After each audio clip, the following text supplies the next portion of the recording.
الحمد لله رب العالمين والصلاة والسلام على أشرف الأنبياء والمرسلين وعلى آله وأصحابه أجمعين وبعد. My dear brothers and sisters, I want to remind myself and you about the importance of Khashiyathullah. Allah subhanahu wa ta'ala in the surah we recited in the second rakat in Surah Al-Hashr, Allah subhanahu wa ta'ala gave the example and He said, لَوْ أَنزَلْنَا هَذَا الْقُرْآنَ عَلَى جَبَلٍ لَرَأَيْتَهُ خَاشِعًا مُتَصَدِّعًا مِنْ خَشْيَةِ اللَّهِ. Allah subhanahu wa ta'ala said that if this book is sent down on a mountain, then it will humble itself min khashyatillah. Allah subhanahu wa ta'ala described the essential quality of the scholar, the essential quality of the ulama, and Allah subhanahu wa ta'ala said, إِنَّمَا يَخْشَى اللَّهَ مِنْ عِبَادِهِ الْعُلَمَاءِ إِنَّمَا يَخْشَى اللَّهَ مِنْ عِبَادِهِ الْعُلَمَاءِ. Allah said that the people who fear Allah the most from among the people, among the nas, are the ulama. It is the qualifying factor to decide whether somebody is an alim or not. The qualifying factor is not whether this person went to this Darul Uloom or that Jamia. It is not whether a person has a PhD or what. The qualifying factor is, does the person have Khashiyathullah? And this is not something to show other people. How much Khashiyathullah we have, only Allah knows. And we ask Allah subhanahu wa ta'ala to protect us from Riya and to protect us from doing anything to please anyone other than Him.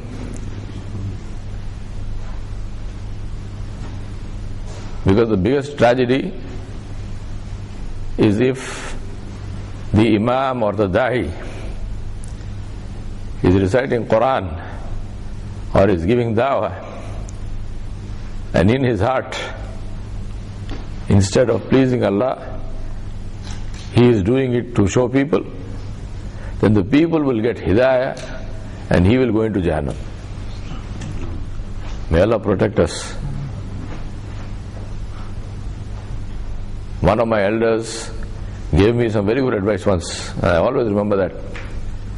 He said, do not be like the flint stone. Do not be like the flint stone. You know what a flint stone is? You knock two stones and it produces a spark and you light a fire. He said, don't be like a flint stone, where you light everybody else's fire, but you are still a stone. Everyone else is lighted, but you are still a stone. He said, don't be like that. Light your own fire first. And what is this fire? This fire is the fear of Allah Jalla wa Ala. Khashiyathullah. To have the fear of Allah subhanahu wa ta'ala in the heart. When we have Khashiyathullah, how do we know whether we have Khashiyathullah or not? There are two signs within ourselves. And this is the issue of tarbiyah, to bring about an awareness of what is happening with us. Two signs whether we have Khashiyathullah or not. The first sign is that Khashiyathullah prevents us from doing anything which is haram. It prevents us from doing anything which has the slightest chance of offending Allah Jalla wa Ala. The minute that thought comes, or the minute the action is about to be done, immediately you stop and say, this does not please Allah, I will not do it. The fear of Allah Jalla wa Ala overshadows the fear of everything else, and it prevents us. The biggest benefit of Khashiyathullah is armor. Khashiyathullah is armor against shaitan. Khashiyathullah is protection against shaitan. Khashiyathullah ensures that we do not commit any sin because of the fear of Allah. And the second quality of measuring Khashiyathullah is that it produces tawakkul on Allah. A person who has khashya of Allah Jalla wa Ala is not afraid of anything else in the world. Nothing frightens him. He is not afraid of people. He is not afraid of conditions. He is not afraid of anything at all except Allah. So Khashiyathullah produces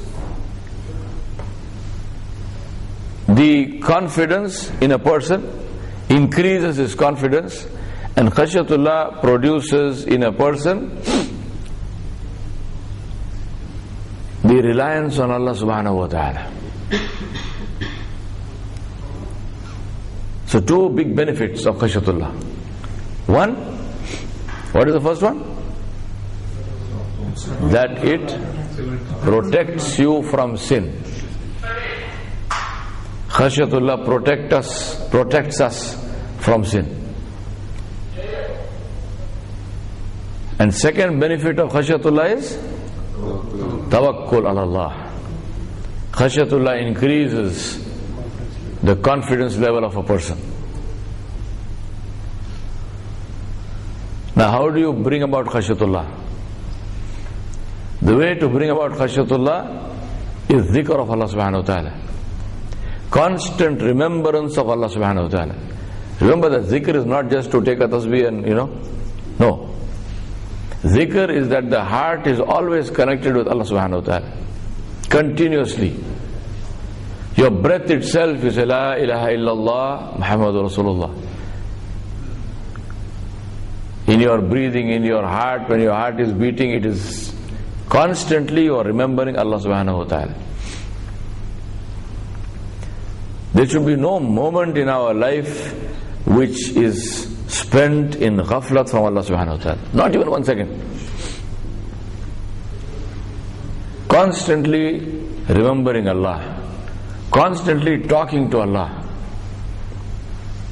Talk to Allah. I say this all the time. Talk to Allah. Not only when you are in salah. You're driving your car, talk to Allah.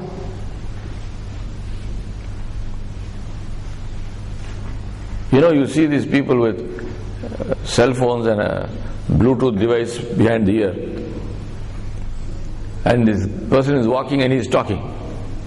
There was a time if you just walked and talked, people thought you were mad or something. What is this guy just talking? But now we know that he is connected somewhere, he is talking to somebody. We don't think he is crazy. Now to talk to Allah, you don't need a Bluetooth device. To talk to Allah, you only need a heart which is conscious of Allah subhanahu wa ta'ala. So talk to Allah. Praise Allah, glorify Allah. You got a problem, tell Allah subhanahu wa ta'ala about it. You have no problem, thank Allah. Just talk to Allah. Whatever you want to say to Allah. So Khashiyathullah comes from being connected with Allah. No state of, there should be no minute when you are not thinking of Allah. And if you find any time that you lost somewhere, come back, make tawbah. Ya Allah, I got lost. Now I came back. Ya Allah, forgive me. Continuously thinking of Allah. You know the biggest benefit of that? The biggest benefit of that is when the time comes for our ruh to be taken, it is taken in a state of zikr of Allah subhanahu wa ta'ala. Biggest benefits. Because we don't know when that is going to happen. And the mercy of Allah subhanahu wa ta'ala. Allah subhanahu wa ta'ala said He is with us at that time. But are we aware of that? Because He said, فَلَوْلَا إِذَا بَلَغَتِ الْحُلْقُومِ وَأَنْتُمْ حِينَئِذٍ تَنْظُرُونَ وَنَحْنُ أَقْرَبُ إِلَيْهِ مِنْكُمْ وَلَكِنْ لَا تُبْصِرُونَ. Allah subhanahu wa ta'ala said, when the breath is stuck in the throat and you are standing there and watching, the others are standing and watching. نحن أقرب إليه منكم ولكن لا تبصرون. Allah says, we are close to you. أقرب, very close, closest. ولكن لا تبصرون, you don't see. But the one who is conscious of Allah subhanahu wa ta'ala is also conscious of this. Khashiyathullah is the sign of ilm, is the sign of knowledge. Somebody came to Imam Ahmad bin Hanbal rahmatullah alayh, and they asked him, before somebody can make istinbadul ahkam, before he can extract a hukum, how many ahadith should he know? So Imam Ahmad didn't say anything. But the man was persistent. And see the number he starts at. May Allah give us some tawfiq in terms of what is ilm. The man said, is it enough to know 10,000 ahadith? He's not talking about 100, 200, 10, 50, 10,000 hadith. And what is the meaning of knowing the hadith? He's talking about the whole thing, including the everything. So Imam Ahmad said no. Knowing 10,000 hadith is not enough. So the man said 20. He said no. So he kept on increasing in tens until he went to 1.